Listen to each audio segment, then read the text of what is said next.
और ये तस्वीरें आपको दिखा रहे हैं प्रधानमंत्री नरेंद्र मोदी और ज़ेलेंस्की की मुलाकात की ये तस्वीरें, सबसे लेटेस्ट तस्वीर आपको दिखा रहे हैं। देखिए, आपसे कुछ ही देर पहले जो है दोनों की मुलाकात हुई है। G7 शिखर सम्मेलन में प्रधानमंत्री नरेंद्र मोदी पहुंचे, लेकिन हर किसी को इंतजार था इन तस्वीरों का, क्योंकि जब से रशिया यूक्रेन युद्ध की शुरुआत हुई है उसी वक्त भारत की तरफ से अपनी बातें जो है वो स्पष्ट तौर पर बता दी गई थी। शांति के लिए लगातार अपील की जा रही थी, लेकिन ये तस्वीरें बहुत महत्वपूर्ण हो जाती है। प्रधानमंत्री नरेंद्र मोदी और यूक्रेन के राष्ट्रपति ज़ेलेंस्की की मुलाकात। रूस और यूक्रेन का युद्ध जो कि पिछले साल फरवरी महीने में शुरू हुआ था और उसके बाद से ही लगातार कई देशों की नजरें टिकी हुई है कि कब और कैसे इस युद्ध का समाधान होगा, लेकिन पहली बार आमने सामने ज़ेलेंस्की और प्रधानमंत्री नरेंद्र मोदी मिलते हुए नजर आ रहे हैं और पूरा का पूरा फोकस इसी बात पर रहेगा कि क्या कुछ समाधान निकाला जा सकता है, राजनयिक तौर पर किस तरीके से इस युद्ध को समाप्त किया जाए।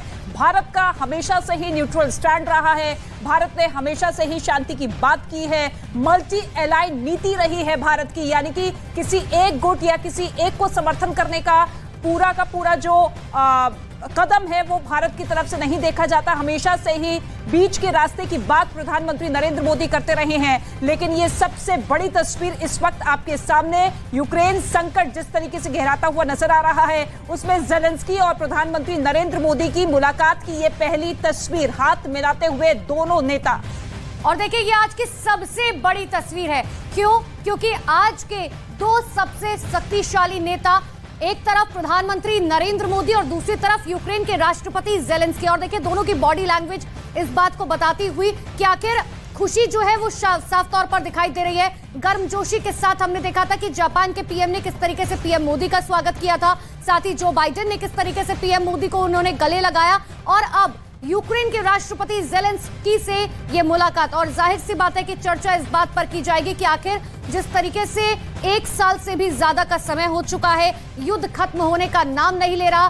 भारत ही वो देश जिसने लगातार शांति की बात कही थी, भारत वो देश जो लगातार इस बात को कह रहा था कि अब जो है शांति स्थापित करना जो है वो बहुत ज्यादा जरूरी हो जाता है। साथ ही वहां के नागरिकों की बात लगातार की जा रही थी। तो जाहिर सी बात है आज इस बात पर चर्चा होगी और सबकी निगाहें इस बात पर टिकी होंगी कि आखिर इस मुलाकात का निर्णय जो है वो क्या निकलता है।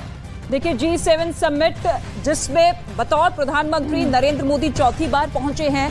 जापान के प्रधानमंत्री के निमंत्रण के बाद प्रधानमंत्री नरेंद्र मोदी इस वक्त हिरोशिमा में मौजूद हैं। फ्रांस के राष्ट्रपति से मुलाकात कर चुके हैं, दक्षिण कोरिया के राष्ट्रपति से मुलाकात कर चुके हैं। खुद जो बाइडेन ने किस तरीके से अपनी कुर्सी से उठकर उनसे हाथ मिलाया, गले मिले, गर्मजोशी दोनों नेताओं के बीच में नजर आई। लेकिन अब सभी की नजरें इसी मुलाकात, इसी तस्वीर पर टिकी हुई थी, क्योंकि ये माना जा रहा था कि अब इस मुलाकात के बाद किस तरीके से टर्न जो है रूस यूक्रेन युद्ध लेता हुआ नजर आएगा, क्योंकि भारत ने हमेशा से ही यूक्रेन और रूस को समझदारी से कदम उठाने की बात कही है। हालांकि फोन पर जरूर बातचीत हो चुकी है ज़ेलेंस्की और प्रधानमंत्री नरेंद्र मोदी की, लेकिन आमने सामने ये मुलाकात जिसके कई मायने अपने आप में बताते हुए नजर आ रहे हैं कि देखिए अब भारत की कितनी ज्यादा महत्वपूर्ण भूमिका होने वाली है।